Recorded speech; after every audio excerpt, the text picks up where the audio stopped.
بسم اللہ الرحمن الرحیم۔ السلام علیکم ورحمۃ اللہ وبرکاتہ۔ عزیز طلبہ طالبات، بسم اللہ الرحمن الرحیم۔ تقابل ادیان و مذاہب کا سبق نمبر 50 آج ہم پڑھ رہے ہیں۔ اس سبق کا عنوان ہے سکھ مت کی تعلیمات۔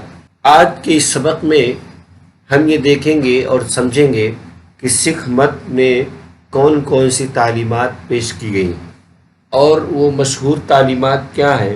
اس سے اندازہ ہوگا کہ کون سی سکھ مت ہندوازم سے کتنا متاثر ہوا اور اسلام سے کتنا متاثر ہوا۔ سکھ مت کی تعلیمات پہلے اس سے جو اہم تعلیم وہ پڑھتے ہیں۔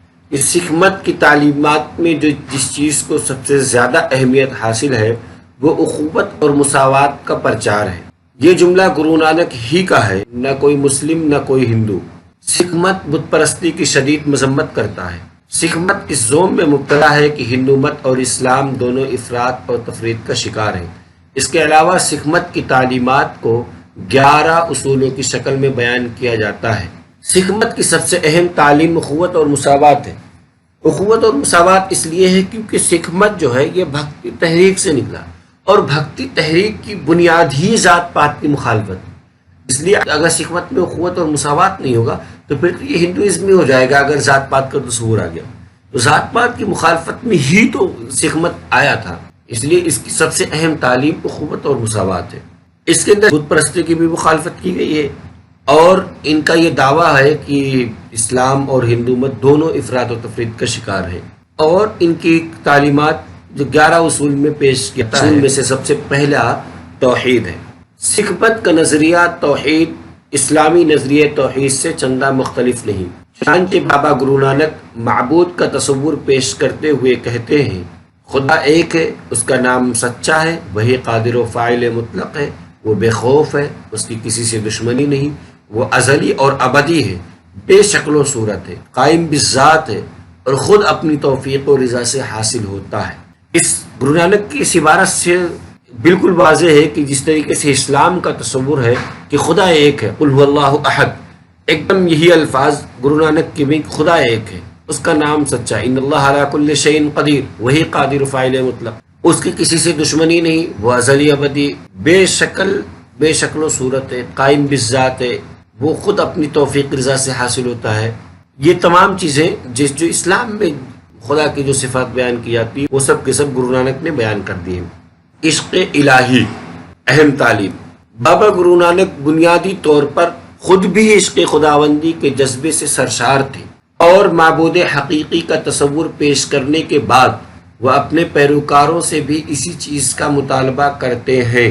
الہی اس لیے ان کی کہ جیسے کہ بھکتی میں عشق الہی ہی اصل ہے۔ بھکتی کی جو بنیادی تعلیم جو 5 تعلیمات ہیں اس میں سے بھکتی عشق الہی ایک نمبر پہ۔ تزکیہ نفس، گرو نانک نے اپنی تعلیمات اور اپنے شاعرانہ کلام میں تزکیہ نفس کے لیے انانیت، خواہشات نفسانی، حرص و طمع، دنیا سے تعلق اور غصہ وغیرہ سے اپنے آپ کو دور رکھنا ضروری قرار دیا، اور کہا ہے کہ ان چیزوں کے ہوتے ہوئے انسان کا من پاک نہیں ہو سکتا۔ یعنی تزکیہ نفس گرو نانک میں کی تعلیم میں بہت ضروری ہے۔ یعنی ہر انسان کو اپنے نفس کو پاک اور صاف ستھرا رکھنا چاہیے۔ تزکیہ نفس کے لیے جو چیزیں ضروری ہیں وہ گرو نانک نے بتایا کہ انانیت انسان کے اندر نہ ہو، گھمنڈ اور تکبر ختم ہو، خواہشات نفسانی بھی ختم کر دی جائے، کسی قسم کی لالچ اور حرص نہ ہو، اور دنیا سے تعلق اور غصہ وغیرہ بھی نہ ہو، دنیا سے اس کا کوئی رشتہ نہ ہو، یعنی دنیا سے غیر متعلق ہو جائے اور دنیا سے بے پرواہ ہو جائے، اپنے آپ کے اندر سے غصہ کبھی کم کر دے۔ وہ کہتے ہیں کہ ان چیزوں کے ہوتے ہوئے اگر یہ چیزیں ہیں، خواہشات نفسانی، حرص و طمع، دنیا سے تعلق، انانیت، یہ چیزیں اگر رہیں گی تو انسان کا نفس کبھی بھی پاک نہیں ہو سکتا۔ تزکیہ نفس کے لیے ان چیزوں کا ختم کرنا ضروری ہے۔ سکھ مت میں ذکر الہی کو نام سمرن کہا جاتا ہے۔ اس کا ایک عام طریقہ یہ ہے باہے گرو، یعنی اپنے تمام مشاغل میں مصروفیت کو برقرار رکھتے ہوئے ہر حال میں چلتے پھرتے اٹھتے بیٹھتے اللہ کا ذکر کیا جائے۔ اور اس کا خاص طریقہ سکھ مت میں یہ ہے کہ صبح سویرے نہار میں اٹھ کر غسل وغیرہ سے فارغ ہو کر گرنتھ کا منتخب کلام پڑھا جائے، اور بعض سکھ نام سمرن کے لیے تسبیح کا بھی استعمال کرتے ہیں۔ ذکر الہی کو سکھ مت میں نام سمرن کہا جاتا ہے۔ نام سمرن کی بڑی اہمیت ہے، وہ فرصت ملتے ہی نام سمرن جپنے لگتے ہیں، جیسے تسبیح پڑھتے ہیں ہم، اسی طرح سے وہ نام سمرن ان کے یہاں ہے، یعنی خدا کی ذکر میں مشغول رہنا، یہ نام سمرن کہا جاتا ہے۔ اور نام سمرن میں کیا ہوتا ہے؟ نام سمرن میں واہے گرو کا لفظ ہے، واہے گرو کا لفظ وہ پڑھتے رہتے ہیں، خاص طور سے صبح کے وقت جب وہ اٹھتے ہیں تو غسل وغیرہ کرنے کے بعد گرنتھ میں سے کچھ منتخب کلام پڑھتے ہیں، اس کے بعد پھر کچھ دیر نام سمرن کرتے ہیں۔ سادھو سنگت اور رزق حلال۔ نام سمرن کے علاوہ جو چیزیں گرو نانک کے نزدیک عشق الہی کے حصول میں معاون ہوتی ہیں، ان میں سادھو سنگت، ایمانداری کی روزی کمانا اور دوسروں کو اس میں شریک کرنا، نیز انکساری اور مخلوق سے محبت و ہمدردی جیسی صفات شامل ہیں۔ یعنی یہ کہ کسی کی سادھو سنگت یعنی کسی گرو کے سنگت میں رہنا، کسی کے صحبت میں رہنا، اس میں سکھ مت میں نروان حاصل کرنے کے لیے خاص عمل نہیں، بلکہ یہ ہے کہ کسی گرو کی پیروی کرنا ضروری، کسی سادھو کی سنگت میں رہنا ضروری۔ اصل سکھ وہی ہے جو کسی گرو کی پیروی میں رہے، یعنی شاگرد بن کے رہے۔ سکھ کے لغوی معنی بھی یہی۔ اس کے علاوہ روزی کمانا اور دوسروں کو روزی میں شریک کرنا، یعنی اپنی خدمت خلق کرنا اپنی روزی سے، اور انکساری، مخلوق سے محبت و ہمدردی، یہ سب صفات ہیں جو انسان کے اندر ہو۔ رسالت۔ بابا گرو نانک کہتے ہیں، می محمد من تو من کتاباں چار، من خدا رسول نو سچائی دربار۔ یعنی ہر ایک انسان کے لیے خدا کی توحید کے ساتھ ساتھ رسالت کا ماننا ضروری ہے۔ اس توحید کے یہاں گوتم گرو نانک کی تعلیمات میں رسالت کا تصور پایا جاتا ہے۔ ارکان اسلام سے متعلق اس کی تعلیمات یہ ہیں کہ سکھوں کی مذہبی کتاب گرنتھ کے مطالعے سے پتہ چلتا ہے کہ ہندو مسلم اتحاد کی خاطر گرو نانک نے اذان بھی دی، نماز بھی پڑھی، لوگوں کو زکوٰۃ کی ادائیگی اور روزے رکھنے کی تلقین بھی کی، اور حج بھی کیا، یعنی ارکان اسلام کو انہوں نے ادا کیا۔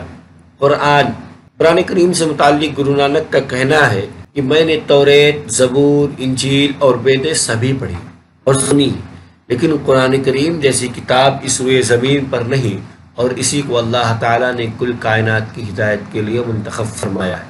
گرو نانک کی اس اقتباس کا مطلب یہ ہے کہ انہوں نے اپنے سے پہلے موجود ساری مذہبی کتابوں، اکثر مشہور مذہبی کتابوں کو پڑھا، اور اس کا نتیجہ یہ نکالا کہ ان کتابوں میں سب سے اہم کتاب قرآن کریم۔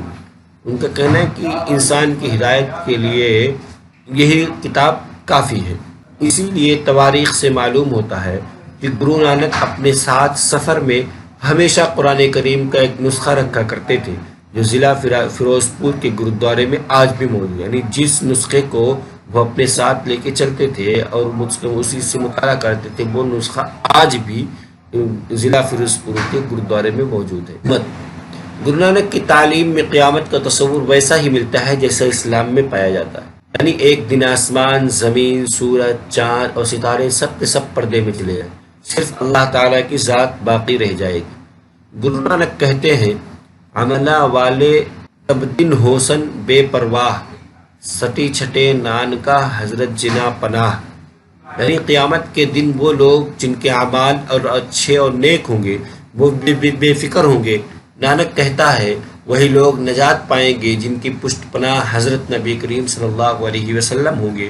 دوسرے لفظوں میں وہ شفاعت پر یقین رکھتے ہیں۔ یعنی قیامت کا تصور ان کے یہاں ایسے جیسے اسلام میں ہے، یعنی وہ اس بات پہ یقین رکھتے ہیں کہ ایک دن ایسا آئے گا کہ یہ دنیا ختم ہو جائے، یہ آسمان، یہ پہاڑ، یہ زمین اور یہ سب چیزیں ختم ہو جائیں گی، اور پھر اس کے بعد قیامت قائم ہونے کے بعد وہی نجات پائے گا جس کی حضور کریم صلی اللہ علیہ وسلم شفاعت کریں گے۔ آگمن۔ زندگی کے بنیادی مسئلے کے متعلق نانک نے قدیم ہندوستانی نظریے کرم اور آواگمن کو تسلیم کیا۔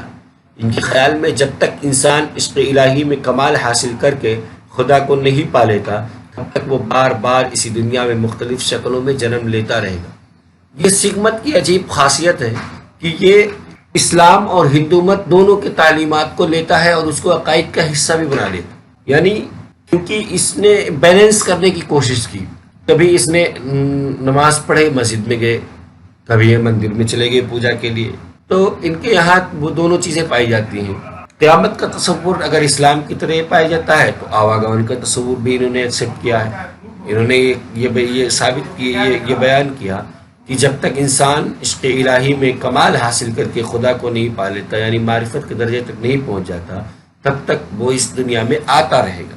گرو کا تصور بہت ہے۔ گرو کے سے متعلق ان کی تعلیم یہ ہے، گرو نانک اور دوسرے سکھ گروؤں نے بار بار خدا تک پہنچنے کے سلسلے میں انسانی گرو کی اہمیت پر زور دیا ہے۔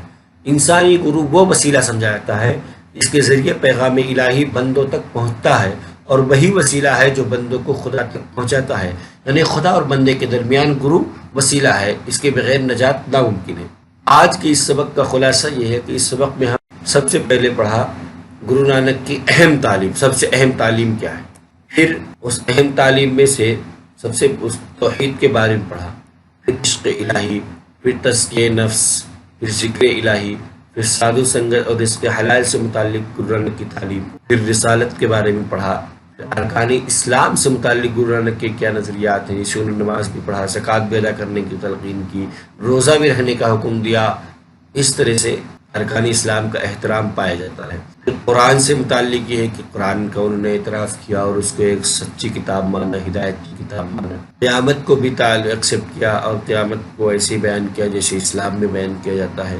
اس کے ساتھ ساتھ انہوں نے آواگمن کو بھی بیان کر لیا، آواگمن کو بھی مان لیا۔ یہ تضاد ہے سکھ مت میں کہ قیامت اور آواگمن دونوں کو مانتے ہیں۔ اور پھر اس کے بعد گرو کا تصور کہ گرو خدا اور انسان کے درمیان